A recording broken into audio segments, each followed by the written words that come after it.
Hi, I'm Eileen. Hi, I'm Ermi. Hi, I'm Claire. Welcome to the #1 crystal channel in Singapore because we are the only one.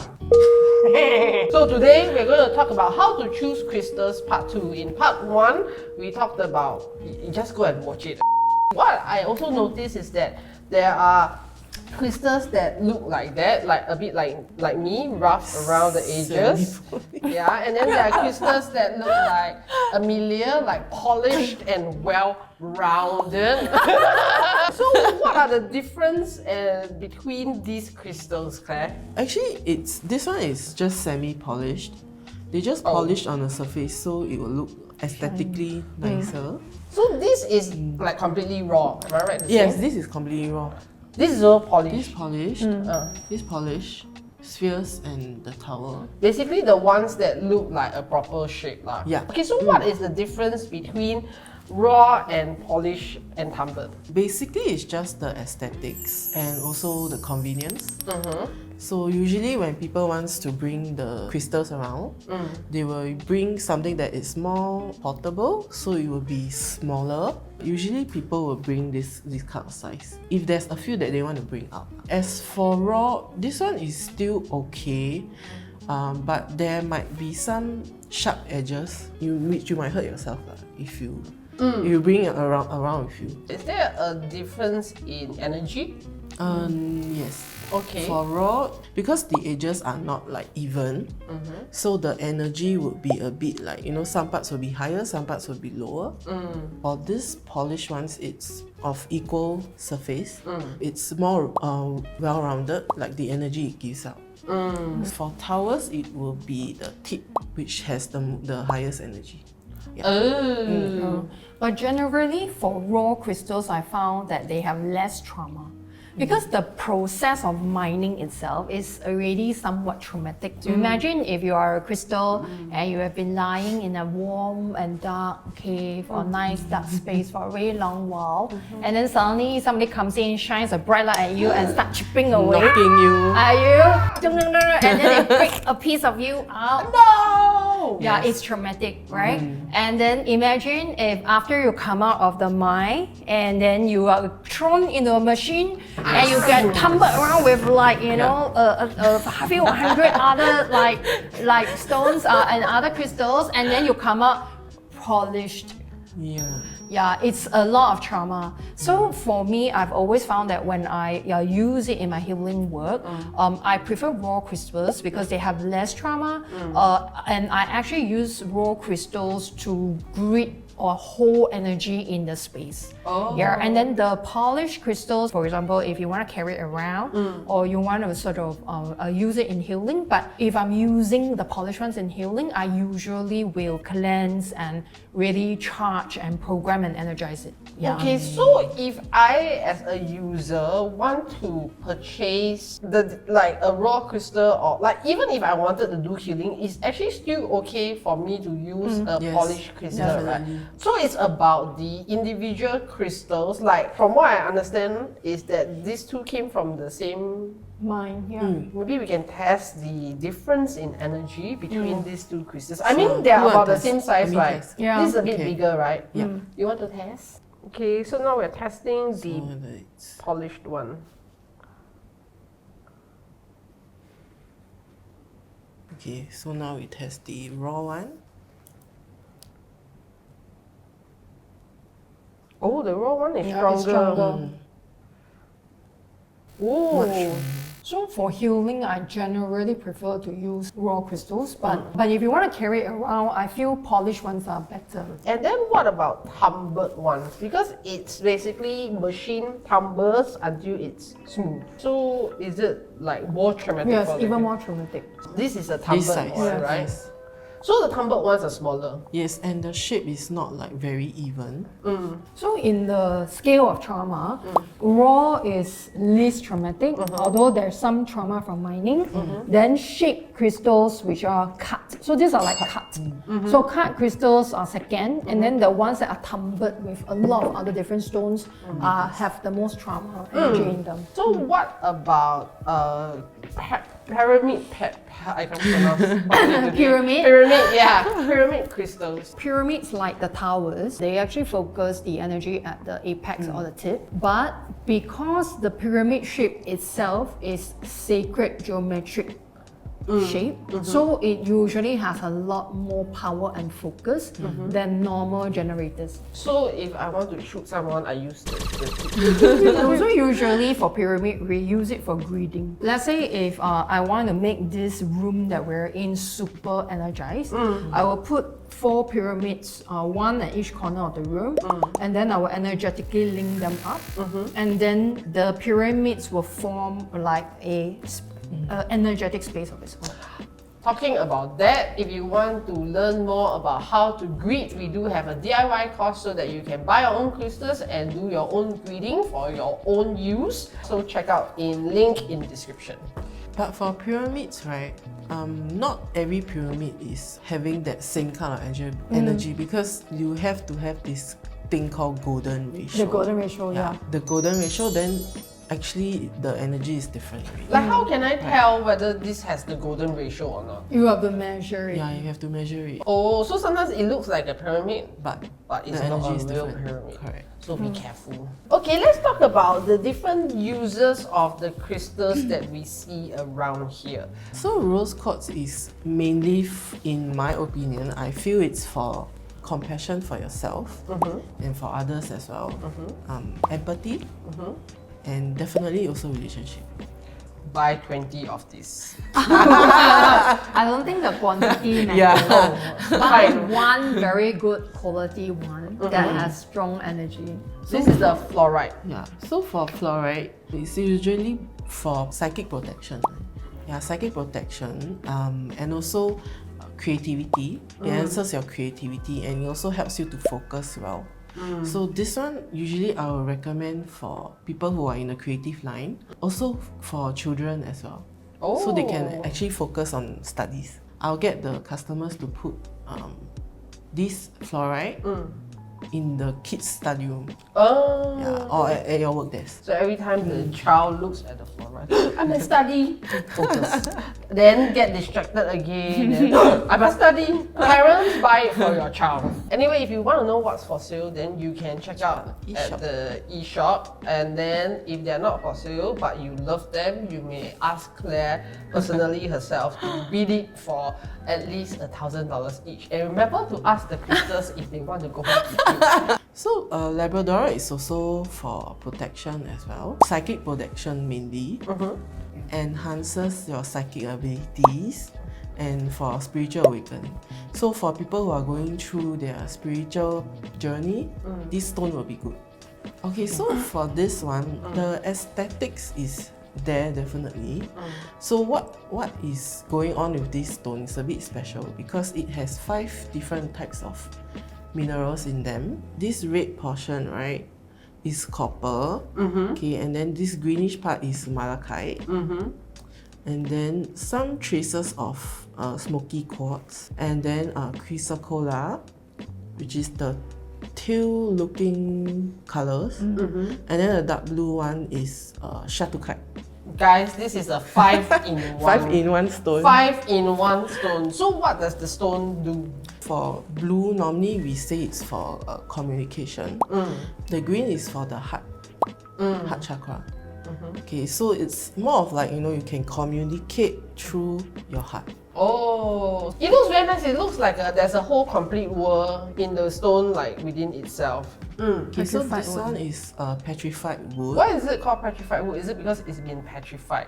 Yes. They are petrified when they saw you, so they became petrified wood. Okay, so it looks like that because it's semi-polished, but they're actually fossilized wood. Okay, so basically because this is wood, so it's supposed to ground you as well. So you get you will help you to stand firm when you're making decisions, and it's a grounded decision. We classify it as a crystal because the wood no longer exists. It's already a fossil. Oh. So it's been in the earth, and then that's retired. So this is not like you grab it off the tree. Yeah, and I was thinking, what if I chip off a tree and scare it so it becomes petrified, and then now it's petrified wood? No. But there is So this is apophyllite with stilbite. So this portion is the stilbite itself. So for stilbite, it's actually helping you to open your heart because it's for the heart chakra. And then for apophyllite, it's to help you to tune in better to your intuition, so you can make decisions based on from your heart and also with your intuition. I think I really like this crystal because I've recommended it for some of my clients before. This combination, I found it really useful to help people connecting the heart to like the third eye and the crown, so that they can achieve like spiritual awakening, transformation, and expansion. So most of my clients who held like this crystal just in their hand, and it has to be the raw form, I literally see their energy expanding. Like, whoosh, you know? You can even couple it with a labradorite as well. Ear to ground. Because both is for your spiritual connection. So buying these two can greatly enhance your spiritual development. Yes. Some of these are Claire's special own collection that money cannot buy, and then some of these are like for sale. So for example, this tree, and then this one is not, and then this one is also for sale. This one is for sale. You lucky people, this is also for sale. This is also for sale. Okay, so then front seat people, once, if you want to, you may purchase them or you may admire them and wish you own them. This amethyst is also for sale. Let's talk about the amethyst because we haven't like talked about that. Like, what does the amethyst do?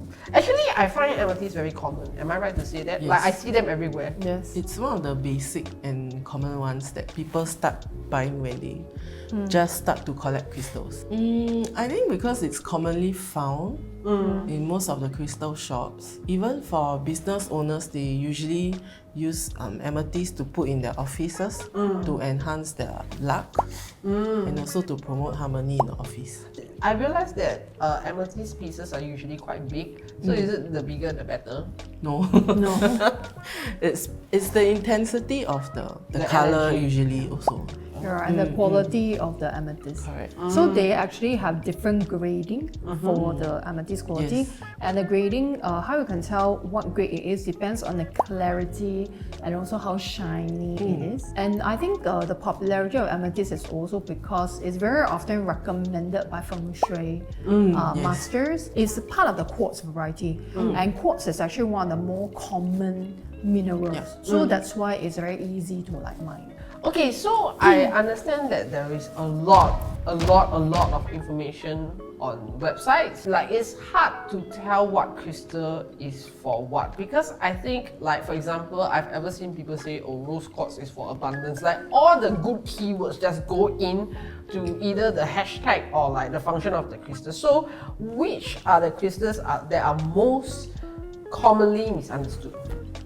I think citrine. Yeah, I also think so. Citrine was very popular because it was supposed to help you to bring wealth, and all the feng shui masters were actually recommending it. However, real citrine is expensive and very hard to find. So what happens is some of the bad suppliers started to radiate or heat treat amethyst. Because when you heat treat amethyst, it actually becomes orange. Yellowish. Oh no! Orange in color, very orangey. Then they say this is like citrine. That is unethical. Mr. Editor, please put the fake citrine picture on for when you find it on Google. But people do buy also, right? Yeah, but people will still buy it. I personally find that the energy is not good. By heat treating the amethyst, you actually subjected the amethyst to more trauma. You know? Secondly, people are then now using the fake citrine for something that may not be appropriate for its natural qualities. So beware of fake citrines.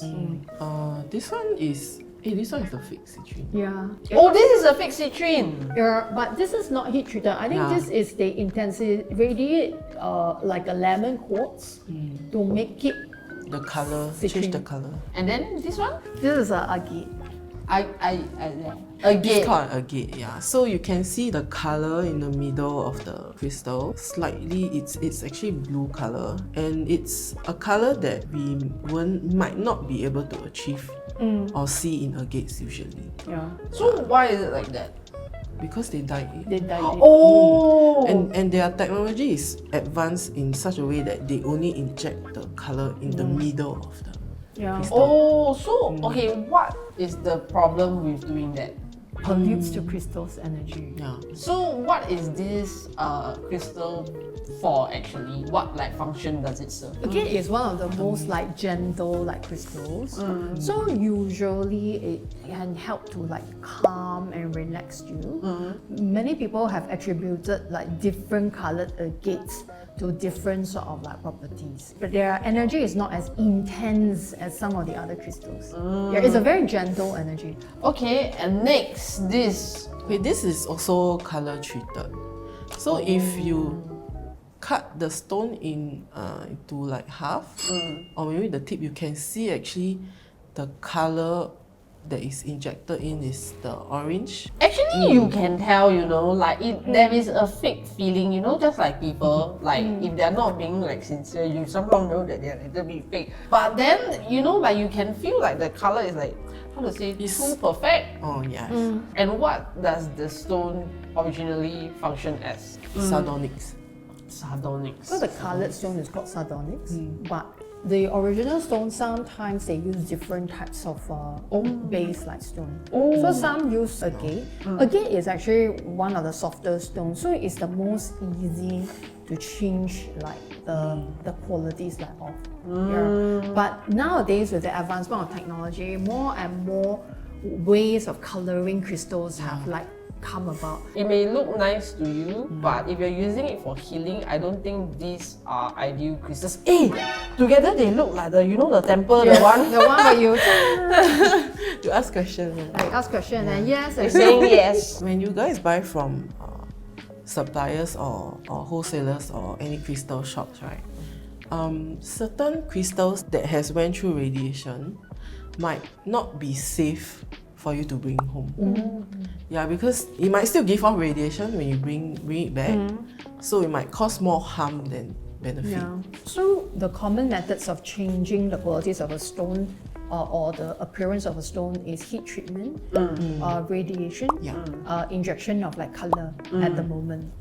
Yeah. Of course, we are discounting those that like just liberally misname all the stones or give the stone like new names. Okay, so we don't talk about that. Names. At first glance, they actually look like really sort of nice. The ones that are heat treated and that are sort of injected in color are still okay because they are technically not harmful, but the radiated ones are actually quite harmful. And for those people who actually have bought radiated stones, after a while you'll find that the color actually fades. Yeah, and it doesn't take a very long time. Sometimes it's just like a matter of weeks and it's fake. So imagine, where did the radiation go? Yeah. So I guess in conclusion, you have to know what you're buying, make sure it's real, get from a legitimate seller who actually cares about crystals and its properties. And if you like any of the crystals here that Claire has, you can check out the link in the description.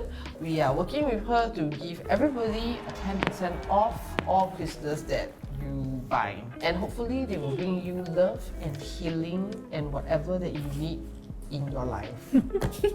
Right? Yes. Right? Yes, of course. Alright, that's it for today. The next thing that we're going to help you is, after you choose your crystal, you brought them home. How do you take care of the crystals so that they don't die? Basically.